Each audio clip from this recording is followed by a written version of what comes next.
എന്തൊക്കെയുണ്ട് വിശേഷം?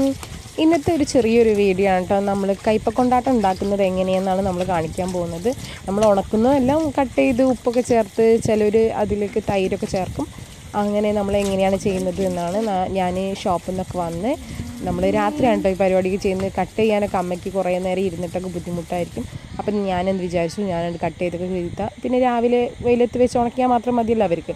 അപ്പം ഞാനും മോനും കൂടിയാണ് ചെയ്യുന്നത്. ചെറിയൊരു വീഡിയോ ആണ്. ഇഷ്ടപ്പെട്ടാൽ ലൈക്ക് ചെയ്യുക, സപ്പോർട്ട് ചെയ്യുക, സബ്സ്ക്രൈബ് ചെയ്യുക, പിന്നെ നിങ്ങളെ ഫ്രണ്ട്സിനൊക്കെ അയച്ചു കൊടുക്കുക. പിന്നെ ആ ബെൽ ബട്ടണും കൂടി ഒന്ന് ക്ലിക്ക് ചെയ്യട്ടോ, ക്ലിക്ക് ചെയ്യാത്തവർ. അപ്പം നമുക്ക് വീഡിയോ കണ്ടാലോ?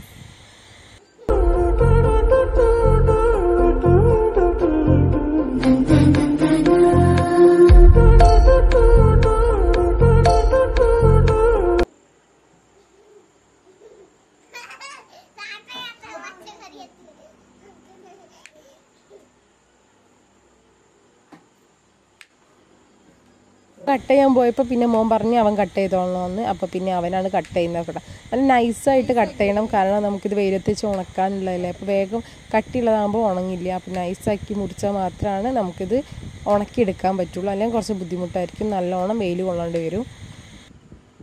അതേമാതിരി നൈസാക്കി കേട്ടോ.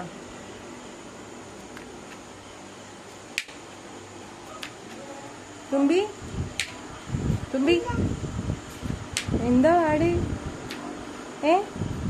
എന്താ പാട്? നമുക്ക് കൊണ്ടാട്ടം ഉണ്ടാക്കണ്ടേ? കൊണ്ടാട്ടം കയ്പ കൊണ്ടാട്ടം ഉണ്ടാക്കണ്ടേ?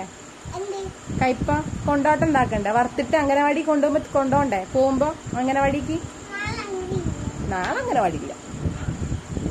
മോന് നല്ല ഇഷ്ടമാട്ടോ കയ്പ കൊണ്ടാട്ടം. ഞങ്ങൾ അധികം കടയിൽ നിന്ന് മേടിക്കാറാണ് ചെയ്യാറുള്ളത്. ആദ്യം സ്കൂളിൽ പോകുമ്പോഴൊക്കെ കൊണ്ടാട്ടം നിർബന്ധമായിരുന്നു. കൊണ്ടാട്ടം ഉണ്ടാക്കി കൊണ്ടുപോകൽ തന്നെയായിരുന്നു. അപ്പോൾ പിന്നെ ഞാൻ വിചാരിച്ചു ഇങ്ങനെ കിട്ടുമ്പോൾ നമുക്ക് നല്ലതല്ലേ, ഒന്ന് വെയിലത്തൊക്കെ വെച്ച് ഉണക്കിയെടുത്താൽ കുറേ കാലം നമുക്ക് യൂസ് ചെയ്യാമല്ലോ. പിന്നെ നോലുമ്പ് മണ്ണല മാസമൊക്കെ വരുന്ന നോലുമ്പും കാര്യങ്ങളൊക്കെ വരുന്നത്, അപ്പോഴൊക്കെ നമുക്ക് യൂസ് ചെയ്യാൻ പറ്റും. പിന്നെ അവന് മടുത്തു പിന്നെ ഞാനായിട്ട് കട്ടിങ്ങൊക്കെ.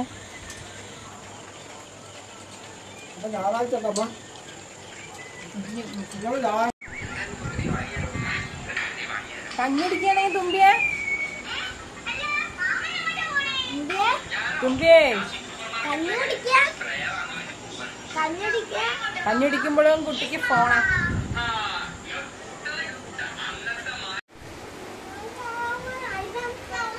പാത്രം മാറ്റി കേട്ടോ, കാരണം മറ്റേ ചെറിയൊരു പാത്രമായിരുന്നു. അപ്പോൾ നമ്മൾ മുറിച്ച് കഴിഞ്ഞിട്ടുണ്ട്. ഇനി ഇതിലേക്ക് നമ്മൾ ഉപ്പിടണം. നന്നായിട്ട് പൊടി ഉപ്പിട്ടിട്ട് നന്നായിട്ട് എല്ലാ ഭാഗത്തേക്കും ആവുന്ന രീതിയിൽ നമ്മൾ ഇളക്കി കൊടുക്കണം.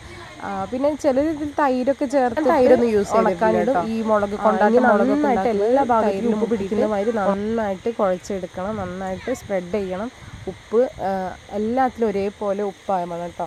എന്നിട്ട് നല്ല വെയിലത്തിട്ടിട്ട് 2, 3, 4 ദിവസം വെയിലത്തിട്ടിട്ട് നന്നായിട്ട് ഉണക്കണം. മഴ ഇല്ലെങ്കിൽ കുഴപ്പമില്ല. മഴ പെയ്താൽ നമ്മൾ വിചാരിച്ച് ഒന്നും നടക്കില്ല. ഉണങ്ങിയിട്ടില്ലെങ്കിൽ പിന്നെ അത് ചീഞ്ഞി പോകും. കുറേ ഉപ്പിലിരിക്കുമ്പോൾ അത് ചീഞ്ഞി പോകും. അപ്പോൾ നല്ല വെയിലുണ്ടെങ്കിൽ വെയിലത്ത് വെച്ച് ഉണക്കിയ കുറച്ച് വെയിലുണ്ടാൽ തന്നെ ഒരു 4 ദിവസം കൊണ്ട് തന്നെ അത് ഉണങ്ങി കിട്ടും. അപ്പോൾ ഇതൊരു ചെറിയൊരു വീഡിയോ ആണ്. നിങ്ങൾക്ക് ഇഷ്ടപ്പെടോ ഇല്ലയെന്ന് എനിക്കറിയില്ല. ഇഷ്ടപ്പെട്ടാൽ സപ്പോർട്ട് ചെയ്യണേ. അപ്പോൾ ഇത്രേ ഉള്ളൂ. ടാറ്റാ.